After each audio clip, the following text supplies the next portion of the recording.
Spokesperson si Ma'am Daryl Guevara alang sa dengue cases nga update. Ma'am Daryl, maayong buntag. May buntag, ma'am. Yes po. Sa ato mga natig paminaw. Yes, ma'am. Ma'am, unsa bay latest update karon sa ihap sa kaso sa dengue sa syudad po?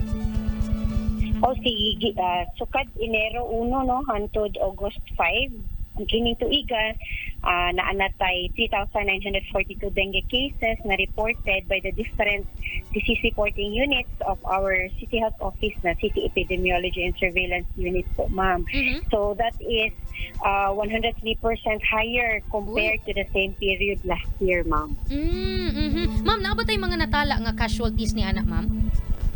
Oo, naatay deaths, ma'am, no? Naatay reported deaths of the same period, ma'am. 12 nakabuok ang atong reported deaths po sa dengue. Unsa po yung mga hotspot areas nining dengue cases sa syudad po?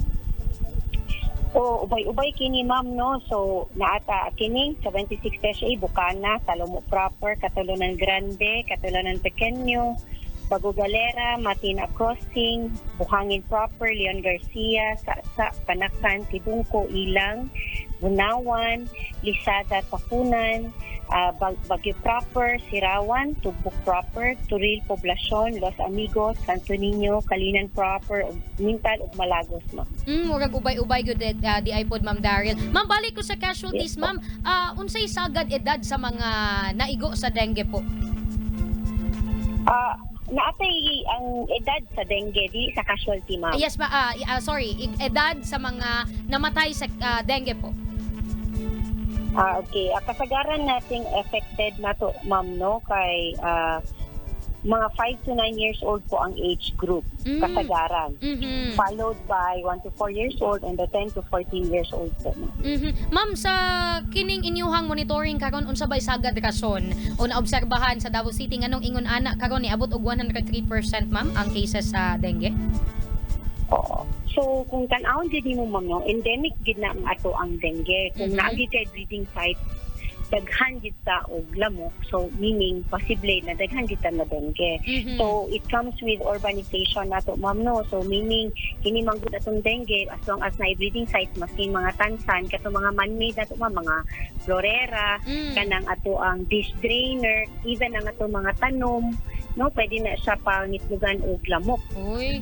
Even ang kanang simple, ma'am, masking kanang dili na ta malayo, kanang nauso ang buko, no? So kanang bukong, kanang inabrihan sa buko kung nakatiwangwang na siya, Yes. pwede na siya pangitlugan og lamok. So anything na pangitlugan, ma'am, masking tansan pa na siya, maka-cause og kanang stagnant water, no? Masking tansan lang na, masking kanang tinuluan lang sa ato ang aircon, pwede na siya mahimong breeding sites, ma'am. So daghan gid na siya kay at the same time po kining lamok manggod layo gid ni siya og luparan.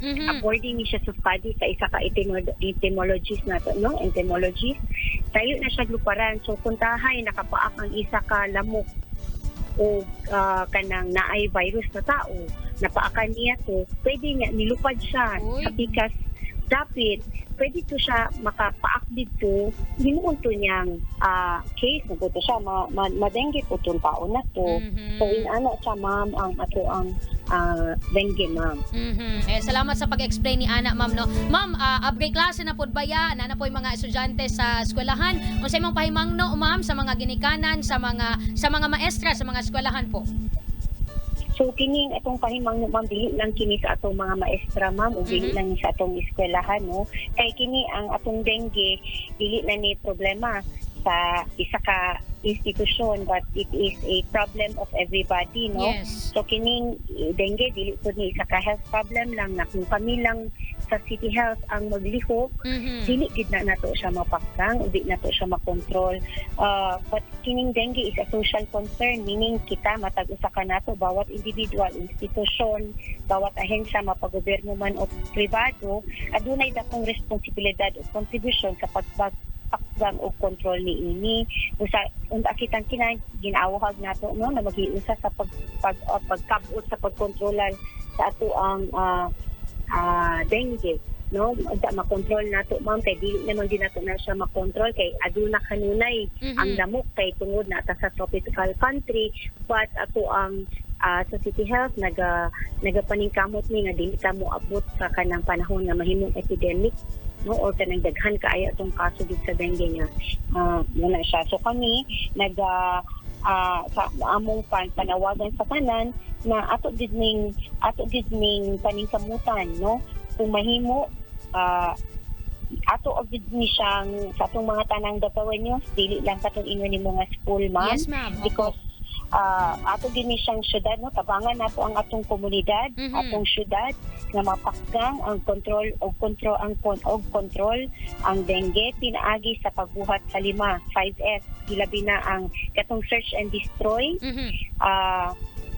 Kini siya ang pagpangita sa mga mapunduhan og tubig na pwede pangitlugan sa lamok, sulod ug sa gawas sa balay, sulod sa gawas sa eskwelahan. Apil na ang pagtaklod sa mga water containers nato, balon o kanang mga lapon, kay especially sa mga lugar na wala kahit mawad-an og tubig, magpundo dita kanunay, i-make sure nato masirad-an nato na or atong tabunan. Kung mamahimo, regular gid ma'am ang pagpanglimpyo. Mas labing maayo kung kada adlaw mahatagan nato og higayon ang pagpanlimpyo sa atong palibot. So tao nato ang gawas ug sulod sa balay kung naabay mga mapunduhan og tubig, no, na potential na mahimong breeding site. Nya ikaduha ma'am, seek early consultation. Panahon nga na ay kalintura sulod sa duha ka adlaw, no, bisita o pagkonsulta dayon sa pinakadiul na health facility or health center. O ikatulo, self-protection, paggamit og moskitero. Sa mga estudyante, magamit, dili lang sa estudyante, but kita ang tanan, insect repellent, long sleeves o pajamas kung mamahimo.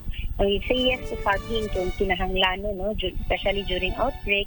Anya, sustained hydration po to replace katong fluid losses and electrolytes na mawala during pagkalintura.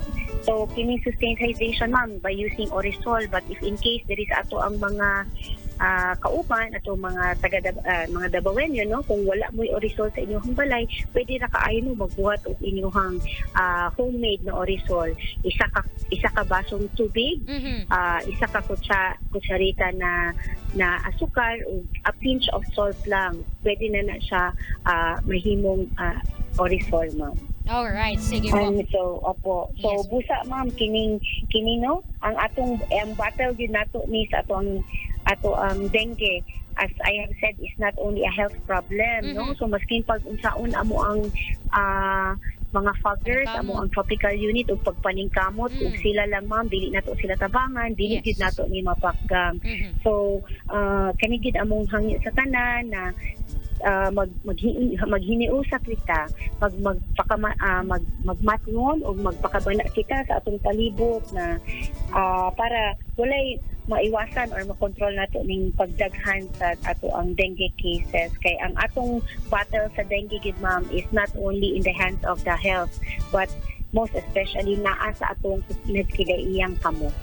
Ayan, Ma'am Daryl Guevara, salamat kaayo sa impormasyon. Matong panawagan nga magtinabangay tang tanan. Until next time, ma'am. Salamat ug maayong buntag.